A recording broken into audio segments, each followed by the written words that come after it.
when you think about localizing a game, you start with internationalization. This is technically preparing your game for localization. So what I mean is this is separating string resources from the code and placing them into these separate files, and then implementing two languages at the very beginning. So implementing two languages allows you to think about localization, how the languages will be switching. So at least you will have a language switcher, and all your interface will be available right away in two languages. This will help you think about how to implement this. Every language, programming language, allows doing this. So whether you're developing in Swift or Kotlin or Java, whatever, they have libraries that allow implementing localization.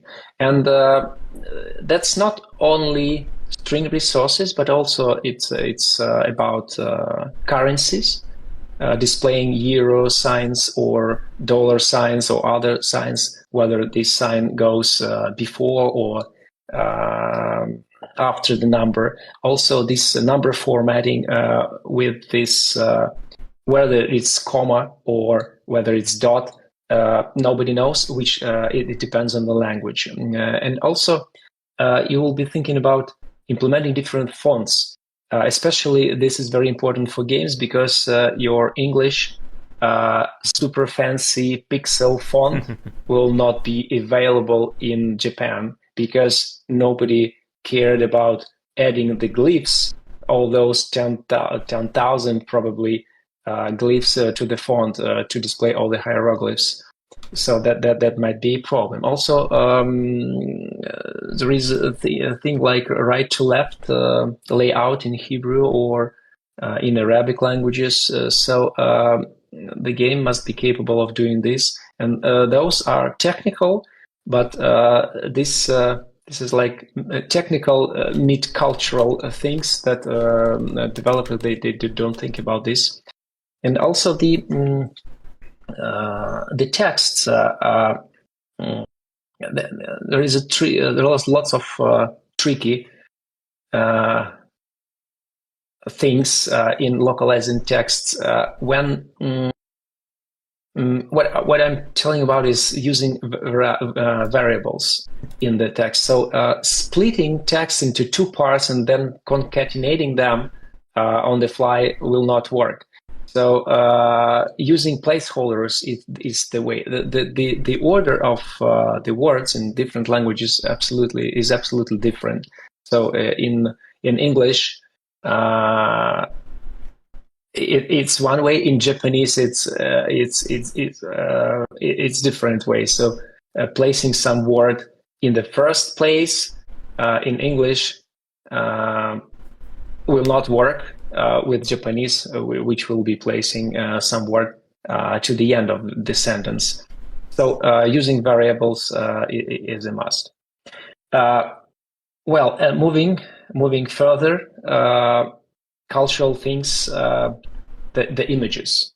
The images, sometimes game developers, they just hardcode the images. They don't have the images in the localization kits. That might be a mistake because some colors in different cultures might be considered having some meaning, additional meaning. Also about the characters. It's very hard to localize some Japanese game into for the English-speaking audience. The characters should be redrawn. It should be redrawn, but that's impossible. So everybody in the world plays Japanese games with anime characters, and this is impossible to localize because it's so culturally dependent. So you cannot localize Japanese culture. And the same way goes backwards when you're localizing for Japanese. Everybody in Japan will be playing Western game, understanding that that's a Western game that is localized, that was localized. What can be localized is subtitles, of course, some voiceovers, but it could be. It's also kind of weird because some anime characters having native English pronunciation. Mm-hmm. That's kind of weird. Anyway, what can be localized is at least subtitles and voiceovers, and of course all the text. What is hard to localize is jokes. We have had a case. There was a game about a cafe where you are like bar master, just making some drinks, and you have some recipes to prepare your drinks. And there were customers coming to the cafe, and they were just there were some dialogues between the customer and the bartender, and once they introduced a character which was